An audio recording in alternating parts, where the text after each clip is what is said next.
invited to the Westmeath hunt. Imagine your first hunt in Ireland. I've got a sort of ache to hear it again. The hounds coming out of covert, helter-skelter looking for the first gap or gate, then quick as lightning over the next fence, a lift, and you are over, slanty ways over the ridge and furrow, up the headlands, careful across the plough, open grass at last. Let him rip! Nay! Oh, nasty boggy place that. Bit of a flounder. Thought we were down. Good old boy. Always a fifth leg. Now for some practical advice, darling. Go easy over the banks, and above all, go slow, and leave it to the horse. That is, if it's an Irish one. Heaven help you the first day if it's an English one. Nasty, dangerous beasts. An English horse in an Irish countryside is in fact damned dangerous, not like an Irish horse. Damned fools, English horses. Nothing in the world will make you better liked in my country than riding a topping good hunt on your first show up. It will hallmark you like nothing else could. Money is useless in Ireland. Stuart, darling, this will be a very short letter, as I'm very, very tired and worried. To come clean to what is the matter, I had an unpleasant epistle from the bank this morning. I thought I had some money there, and apparently I hadn't. Bills, bills, bills. They're a millstone round my neck. I never seem to buy anything, and huge bills pour in. I owe the dentist something enormous.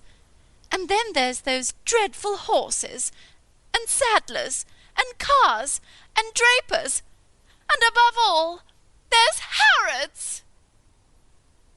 I think he's an infernal robber, what with storage and Lord knows what else. I know it sounds dreadful to say that one hasn't the remotest idea what one has at the bank, but I'm afraid I have always been rather casual and happy-go-lucky. Oh, I'm rushed and worried and tired and ill. I could scream. Ah!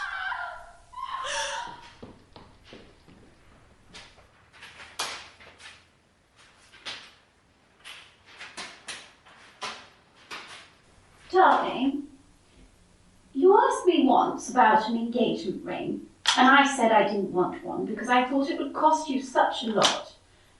But I do want one dreadfully. The reason I said I didn't want one is because I thought it would cost you a lot, and knew that my smallest one was worth £60.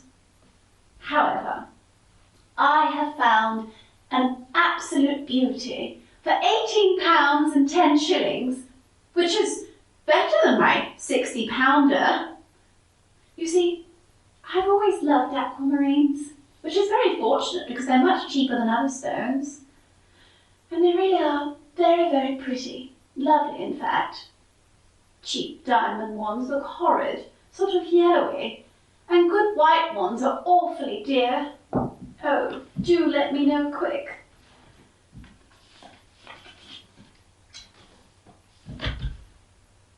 My own precious darling, I'm nearly distracted. Nurse is ill. Isn't it a terrible bore? We shall probably have her laid up for ages now. Oh, heaven has been good, however, in the guise of an ex-nursemaid who is out of a job on Thursday and is coming in then, so things might have been much worse. It is all very worrying, however, as nurse is coughing like blazes and has a pain in her side, and tonight has a temperature. Oh, so it sounds like a long old job. It really is too annoying. How selfish am I, aren't I? I don't want to be. But if she's going to be ill for long, I shall be employing 2 people instead of 1. I do not know what the devil to do with her. She probably won't be fit for ages. Darling, I I had rather a stagger of a letter from your family today, re the wedding. As you know, both my family and I, and you I hope, want to keep the party after the ceremony down as much as possible. Partly because it would be a damned nuisance, and partly because it would be so awfully expensive. And chiefly because no one expects a big function for a widow's wedding. It would be very bad form if one had one. It simply is not done. Full stop. So, I'm all in favour of keeping it as small as possible. No. Quaint. So, I'm all in favour of keeping it as quaint as possible and asking no one but near relations and 10 extremely intimate friends. I hope you agree with me, but even if you do not, I'm afraid it cannot be helped now, as my family have absolutely made up their minds. Oh.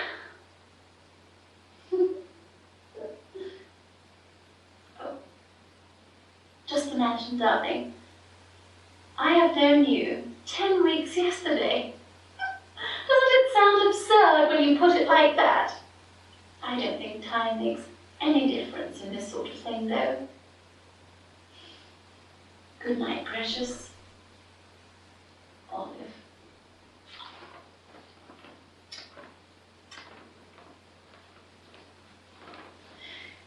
I now know why crosses mean kisses, because one has to mark the place one has kissed.